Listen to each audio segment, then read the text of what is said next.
श्री शिव महापुराण द्वितीय सतीखंड प्रारंभ। 8वां अध्याय। ब्रह्मा जी का कामदेव को वर देना। सूत जी बोले, हे ऋषियों, जब इस प्रकार प्रजापति ब्रह्मा ने कहा तब उनके वचन को सुनकर आनंद मगन हो नारद जी ने कहा कि हे ब्रह्मान, आपको धन्यवाद है कि आपने शिव भक्ति वर्धक इस दिव्य कथा को मुझे सुनाया है, जिसमें अरुंधति के दिव्य चरित्र वर्णित हैं। हे धर्मज्ञ, अब आप मुझे यह बतलाइए कि इसके आगे संध्या ने और क्या तप किया। सूची कहते हैं कि जब इस प्रकार श्री नारद जी ने श्री ब्रह्मा जी से पूछा तो उन्होंने कहा कि हे विपेंद्र नारद,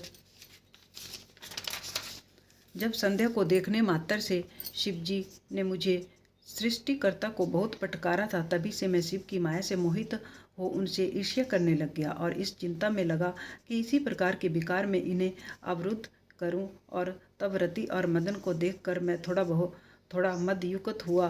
दक्ष आदि अपने पुत्रों के पास गया और उनसे बोला कि हे मेरे दक्ष और मरीचि आदि पुत्रों, तुमको ज्ञात है कि क्षत्रिय को देखने मात्र से शिवजी ने मुझे बहुत धिक्कारा था, जिसके दुख से मैं आज तक बहुत दुखी हूँ। अतः जैसे भी हो, जब महादेव जी क्षत्रिय ग्रहण कर लें तभी मुझे शांति आएगी। क्या तुम लोग मेरा यह कष्ट दूर करने के लिए कोई उपाय न करोगे? मुझे विश्वास है कि तुम मेरे योग्य पुत्र ने मेरा दुख अवश्य दूर करोगे। अच्छा, तो अब यह विचार करो कि त्रिलोकी में ऐसी कौन सी स्त्री है जिनके उनके मन में स्थिति होवे और योग मार्ग को जानकर उनको मोहित नहीं कर सकता और शिवयोगी स्त्रियों के नाम को भी सहन नहीं कर सकते, फिर वह विवाह कर स्पर्श कैसे करेंगे? है नारद, मैं अपने पुत्रों से ऐसा कह ही रहा था कि उसी समय रति सहित कामदेव वहां आ पहुंचा। तब मैंने उसकी बहुत प्रशंसा कर कहा कि हे काम, तुम दोनों का दाम्पत्य जीवन बड़ा सुंदर है, अतः तुम विषव केतु नाम से प्रसिद्ध हो।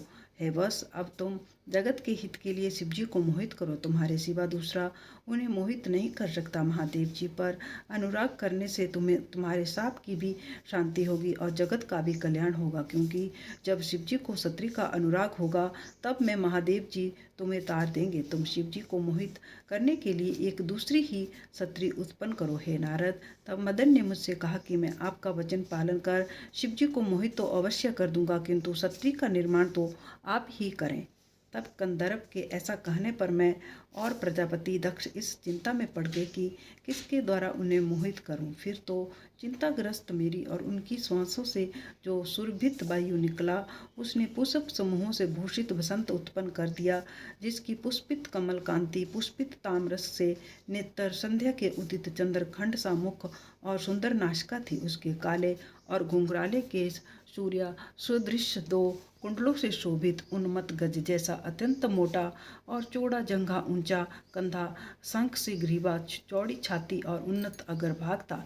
तब ऐसे सर्वांग सुंदर श्याम सर्वलक्षण संपन्न देखने योग्य सबको मोहिता करने वाला काम वर्धक कुसुम सुदृश्य वसंत के उत्पन्न होने पर सुगंधित वायु बहने लगा और वृक्ष पुष्पित हो गए, जिन पर बैठी हुई कोयलें पंचम मीठे स्वर से बोलियां बोलने लगी और स्वच्छ सरोवरों में कमल खिल गए। तब ऐसे श्रेष्ठ को अभिभूत हुआ देखकर मैंने हिरण्य गर्भ मदन से कोमल वचनों में कहा कि हे मनमथ, तुम सर्वदा काम के सहचर हो, सब देवता तुम्हारी अनुकूलता करेंगे। यह रमण का हेतु होने से उसका नाम बसंत है और यह लोगों को रंजित करेगा। मलयाचल इसका श्रृंगार करेगा और तुम्हारा इसका सर्वदा मित्र भाव होगा तथा यह सदैव तुम्हारे वश में रहेगा। रति की विवेको आदि भावों से युक्त 64 कला तेरी प्रसन्नता करेगी। अतः हे काम, तुम अपने इन वसंत आदि सहचरों सहित रति को साथ लेकर शिवजी को मोहित करने का उद्योग करो। फिर सपत्नी काम ने प्रसन्न हो मेरे चरणों में प्रणाम किया और महादेव जी के स्थान को चला गया। ओम नमः शिवाय।